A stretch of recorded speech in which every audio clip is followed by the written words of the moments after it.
Hey guys, welcome back to Pokemon History and Lore, where I will be going over the real-life cultures, history, and science behind the Pokemon you love.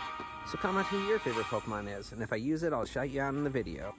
Today we're going to be talking about the Pokemon Jigglypuff, Jigglypuff, and Wigglytuff. These Pokemon were recommended by Miss Goth Mommy, and the one, the only, Veronica Lee. In Japanese, their names are Pupurin, Purin, and Pukurin, which all contain the word pudding. And what is pudding? Well, it's pudding, which is why they all have a soft and fluffy design. The second inspiration comes from, well, balloons, which is why it's called the balloon Pokemon. Jigglypuff was also one of the original 12 characters from the first Super Smash Bros., which definitely contributed to its popularity. It was chosen so it could be a clone character of the character Kirby. A clone character is just a reskin of an existing character, creating a character with similar movesets, but a different look. This cuts down on development time, and there are actually multiple different clone characters throughout the franchise. There has been many calls, though, for Jigglypuff to be banned in competitive, especially in Melee, due to its defensive capabilities and its one-hit KO move, Rest. Now, how does Jigglypuff float?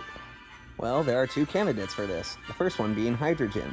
Hydrogen makes up about 75% of the normal mass in the universe, and 90% of atoms.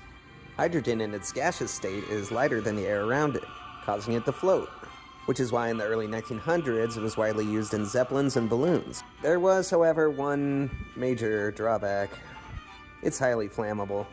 Yeah, so one flamethrower from Charmander, and Jigglypuff's not coming back from that. The second candidate, though, is helium. Helium, like hydrogen, is lighter than the air around it. It's also a part of what is known as the noble gases, which are gases that don't react with any other element, due to their outer layer of electrons being full. In fact, it wasn't until 1895 that helium was actually discovered. Before that, scientists knew there should be elements here, but since it didn't react, they couldn't prove it. So how is helium made? Well, it's through the decay of uranium and thorium, and the process takes 4.5 billion years? Yeah, so helium is actually a non-renewable resource, and we're actually kind of running out of it. The largest deposits are in the United States, but the one in Utah actually ran out in 2012. And unless you have one of these lying around, I don't see us getting any more. Now, you may have heard the rumor that if you release a balloon, it will float all the way to the ocean. Well, maybe, if you live next to an ocean, it will normally pop after about 5 to 10 miles. This is because the higher up it gets, the thinner the air gets. But the pressure inside the balloon stays the same, causing it to burst from the inside.